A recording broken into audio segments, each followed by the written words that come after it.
मैं आपको बताता हूँ, अनुलोम विलोम 5 प्रकार का होता है। सबसे पहला आता है नाड़ी शोधन प्राणायाम।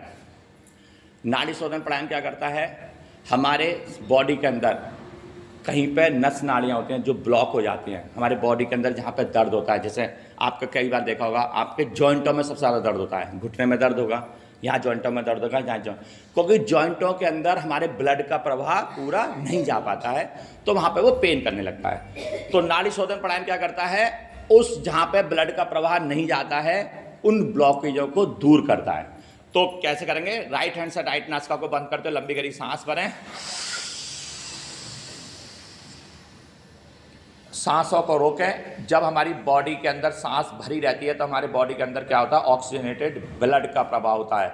जब बॉडी के अंदर ऑक्सीजन भरी रहती है तो उसको बोलते हैं आंतरिक कुंभक, यहाँ पे बोलते हैं आंतरिक कुंभक आयुर्वेद की भाषा में।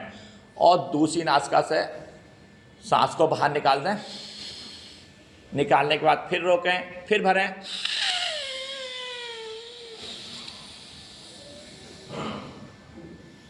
फिर रोकें, फिर दूसरी नासिका से बाहर निकाल दें। ये आपकी एक आवृत्ति होगी। ऐसी आप 10 से 15 बार आवृत्ति करें तो जिनके जॉइंटों में दर्द है उन सब के लिए अत्यंत लाभदायक नाड़ी शोधन प्राणायाम। ठीक है, वायु मुद्रा बनाते हुए नाड़ी शोधन प्राणायाम करें।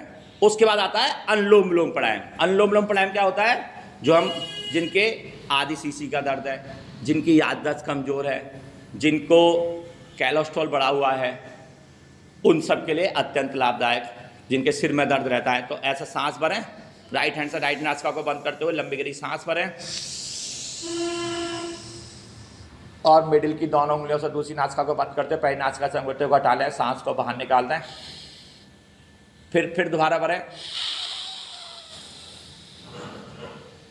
फिर दूसरी नासिका से बाहर निकाल दें। ये आपका नॉर्मल अनुलोम विलोम प्राणायाम।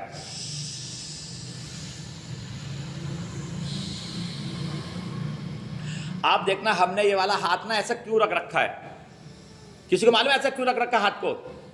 ब्लड का, जो हमारे बॉडी के अंदर से जो कार्बन डाइऑक्साइड बाहर निकलती है तो वो कार्बन डाइऑक्साइड आपके हाथ से ना टकराए, इसलिए हमने हाथ को ऐसा कर रखा है। जब वो हमारे कार्बन डाइऑक्साइड हमारे हाथ से टकराती है तो उसका आभा मंडल हमारे चारों तरफ बन जाता है, तो हमें वो वाली शुद्ध ऑक्सीजन नहीं मिल पाती है। इसलिए हम लोग क्या करते हैं, हाथ को ऐसा रखते हैं जैसे आपकी कार्बन डाइऑक्साइड पूरी बाहर निकल जाए।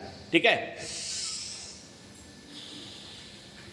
फिर तीसरा होता है चंद्रभेदी प्राणायाम।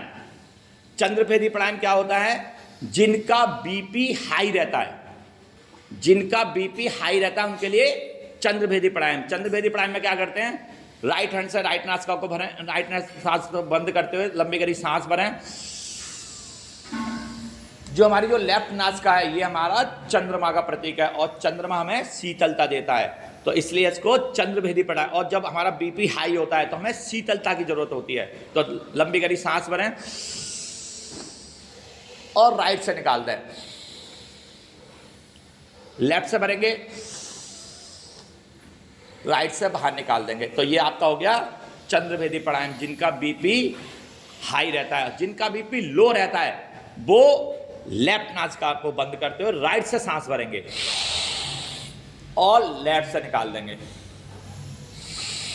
राइट से भरी और लेफ्ट से बाहर निकाल दी। राइट नासिका हमारी सूर्य माँ का प्रतीक होता है और जब हमारा बीपी लो रहता है तो हमें गर्म सांस की जरूरत होती है जिससे कि हमारा बीपी नॉर्मल हो जाए। तो हम क्या करेंगे, राइट से भरेंगे और लेफ्ट से निकाल देंगे। उसके बाद आता है त्रियात्मक अनुलोम विलोम प्राणायाम।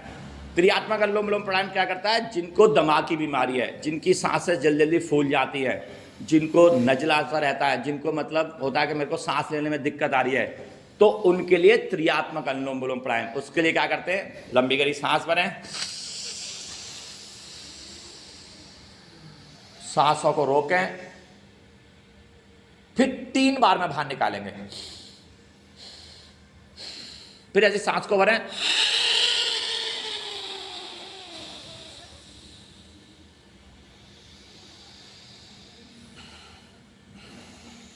इससे क्या होगा, आपके बॉडी में जितने देर तक ऑक्सीजन रहेगी आपके हार्ट, लंग्स वगैरह सब स्ट्रॉन्ग बनेंगे।